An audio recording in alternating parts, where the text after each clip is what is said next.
Today I will share about the impact of Rahu transiting Ashwini Nakshatra from 20th of February till 30th of October 2023.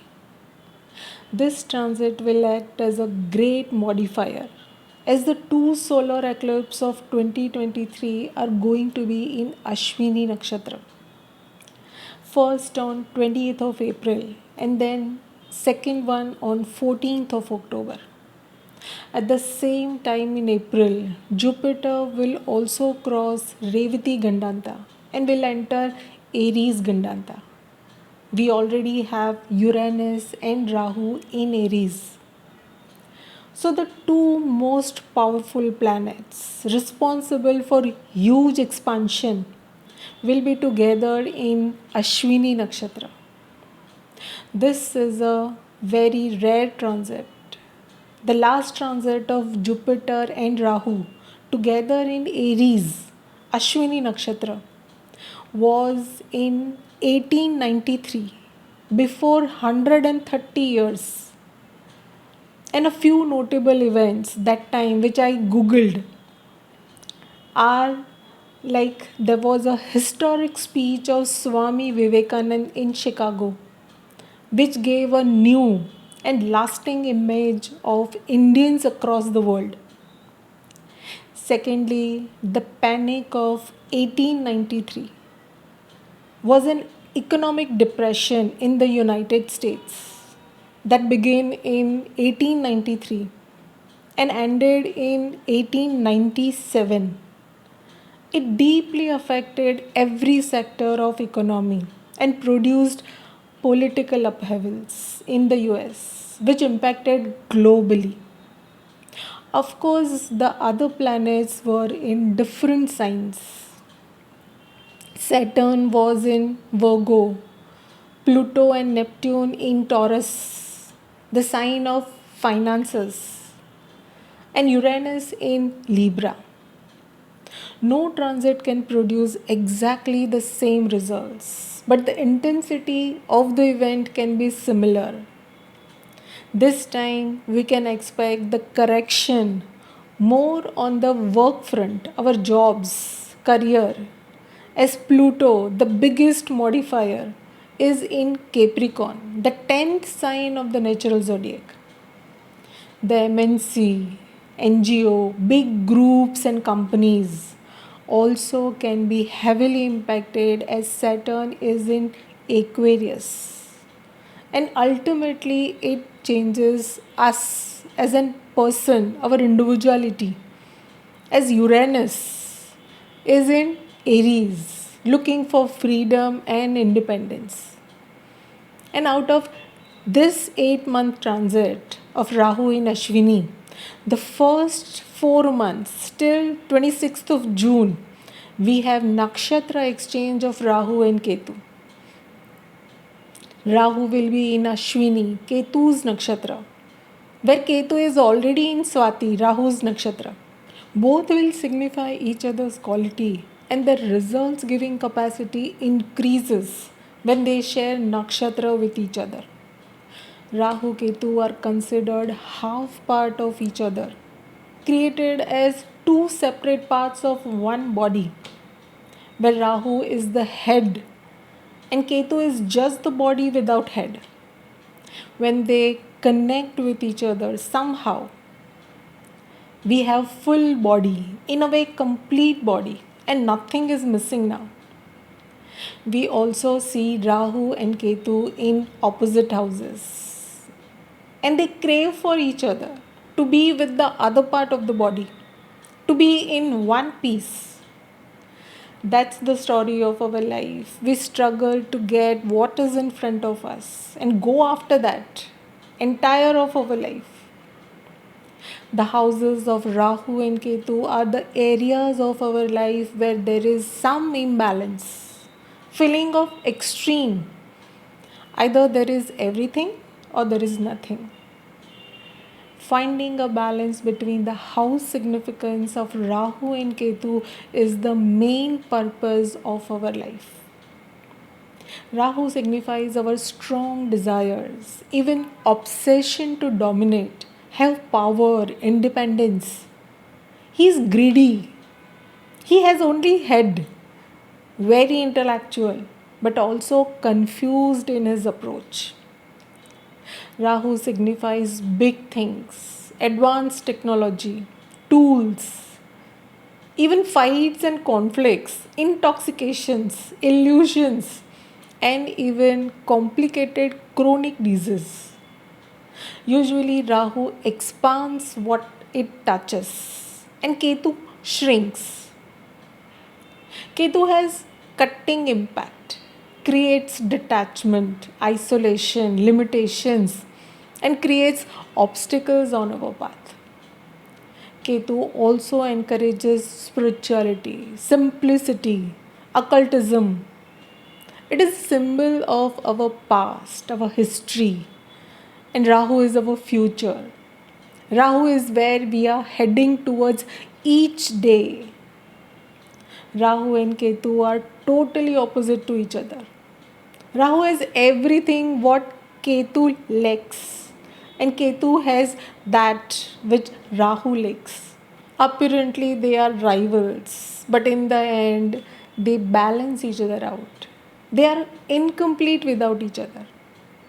When they are connected with nakshatra exchange, then our past, that is Ketu, will impact our present very strongly. And suddenly, in an unexpected manner and speed, Ketu will put us on the path of our future, and which is Rahu. The relationship with each other can bring sudden and dramatic change. As the circle is now complete, Rahu and the Lord of Aries, Mars, are not friends with each other. So, whatever we are trying to achieve with this transit may have conflicts, debates impacting our close relations, and can demand strong action. Be prepared to be diplomatic in your approach. Be fair and aim to achieve balance in that area. We can expect results which are long awaited. The few major impact can be the possible changes in career, in our partnerships, close relationships, relocation or travel with a job change, change in your business or partnership. The equation can change. Personality changes with your lifestyle, or your health can be the reason of change in your personality. Even renewal or revival of old relations, or even any of your tangible assets. New people may enter in your life to teach you some lessons. Good or bad can depend on your personal charts. There are chances of lasting and complete results with a new beginning in any of these areas, depending on your dasha period and your personal chart. Most importantly, you may find some healing, solutions to your tough problems when Rahu is in Ashwini. Talking about Ashwini Nakshatra. Ashwini is the first nakshatra in the series of nakshatras. Everything starts with this. It is the nakshatra of birth, our first breath, the beginning of everything new, brings new awareness as well as healing. It represents the head of the horse. It also represents shift journey. It is a star of initiation, and whatever we start with this nakshatra completes in a very speedy manner. The deity of this nakshatra, the Ashwini Kumaras, the offspring of God's son, are known to be the healers of devtas and has the capacity to see things beyond using their intuition. If you think deep like Ketu and get internal, pay heed to your intuition, you will find your answers. This star has capacity to heal you naturally. Just follow your intuition. It is a healing nakshatra and brings solutions to your tough problems. It has the capacity to restore things also. Wherever we are stuck in our life, Ketu has the power to release us, gives us freedom from any block, and bring balance in our mental, physical, or emotional area of our life. And presently, Ketu is in Libra, a sign of justice and balance. Help to cut off from any attachments that are not helping us to move forward in our life. Most importantly, it will cut short our fear of losing something. With birth, there is pain, but there is pleasure also of new adventure, new life.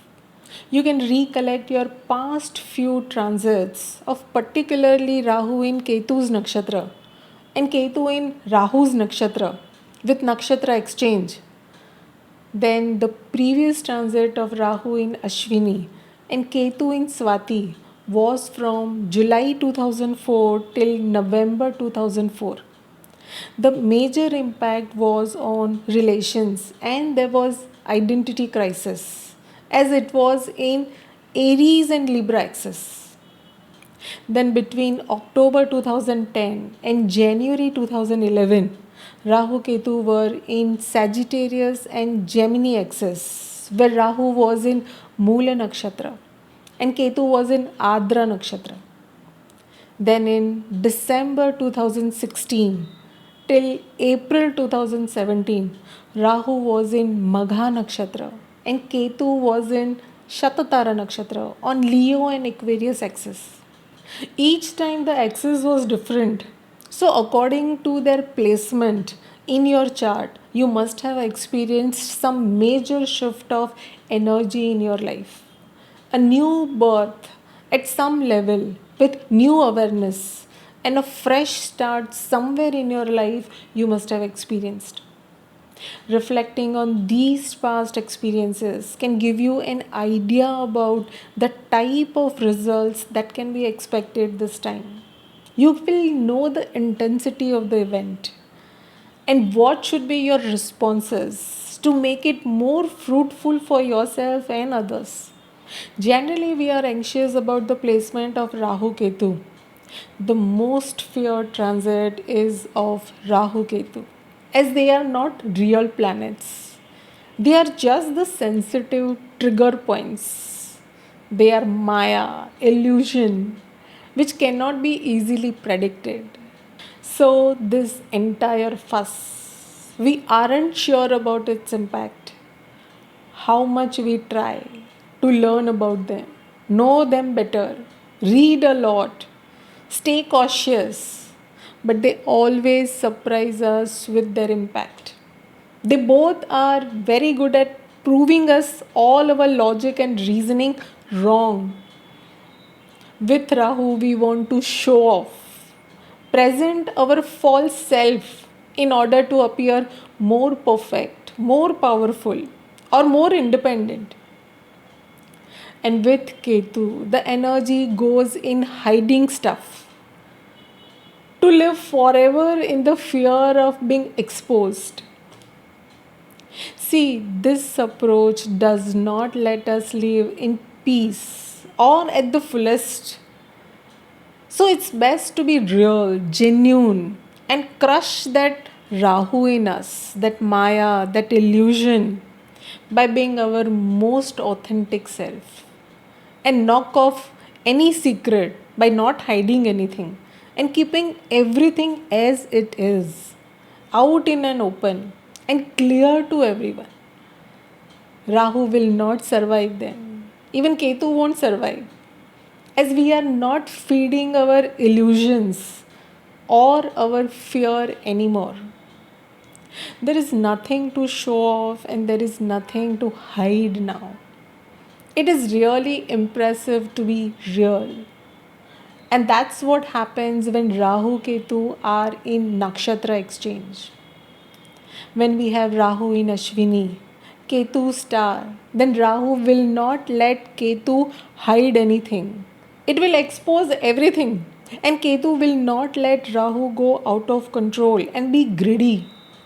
We have perfect balance of our fantasy and the factual. No lies, no hiding, and no more fear of revelation. And that's called liberation with awareness of harsh truth of life.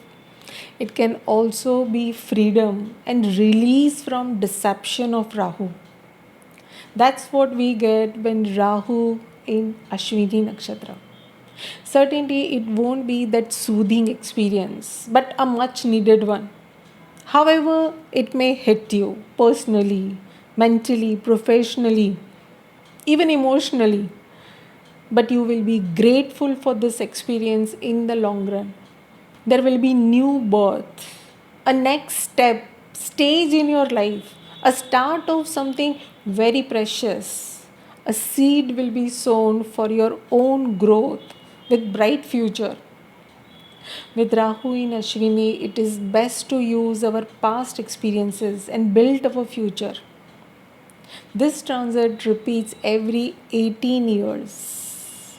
If we observe into the previous transit of Rahu in Ashwini, then it was from December 1985 till August 1986, and from July 2004 till March 2005. You won't forget those experiences of life which you have got because of the impact of Rahu and Ketu.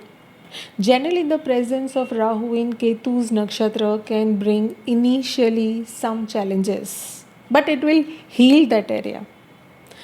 It may indicate a need to let go of greed and practice detachment to achieve growth and powerful changes. It may also suggest obsession with spirituality and a desire to explore a deeper, more hidden, or mysterious aspect of life. Rahu will also cross Gandanta point in October, and this will be close to eclipse time. For Rahu, it will be from fire sign Aries to water sign Pisces. Rahu will then go in deep water, ocean. Relations, emotions can be impacted the most. Mostly, the Gandanta point impacts the living significations of the planet.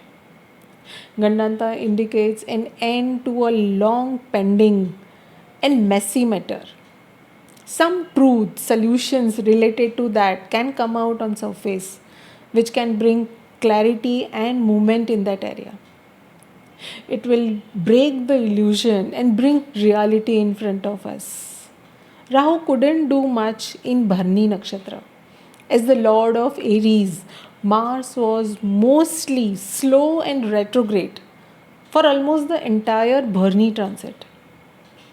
Now, Aries is a Mulatrikon sign of Mars, and the passion, the energy with this placement cannot be compared with any other placement. Mars, being Lord of Rahu, is very important in determining its results, especially when Mars will be in Cancer, in debulation, and aspecting Ketu. This will be in May and June 2023. The courage, the self motivation, and the confidence will be unbeatable, as Mars will be direct now, but Mars will be emotional in nature, being in Cancer. The combination of Mars, Rahu, and Ketu can be very strong and expansive when Jupiter will also join in April month. You may be a bit forceful as you are trying to initiate new ways of doing things. Using your rebellious feeling to promote a cause can be a good use of this energy. But change is something that can't be easily forced. So there can be some serious debates, fights, conflicts. This energy needs to be used for the right reasons, or it can take a dangerous shape. You can focus on releasing your past blocked emotions and also start working on your goals. With Rahu in Ashwini, there can be natural enthusiasm to initiate, along with solid energy to break any barriers. that are on your path. There can be opportunities to quickly grow or have some movement, as Ashwini helps to speed up the matter. It can cut short any emotional barriers that you may have. There is an inbuilt leadership quality and a superb sense of responsibility with Aries. There is great willpower, and our mind supports new things. It encourages changes. Aries being the first dharma sign, it indicates our dharmas, responsibility towards our own self. It is the best time to conclude things and resolve any matter which was difficult to handle. That was all about the impact of Rahu in Ashwini Nakshatra. I will post separate video for the Navamsha and the ascendant impact. Best wishes to everyone. I hope this was helpful. Thank you for your time. Do write in your comments and queries, and I'll see you all soon. Thank you.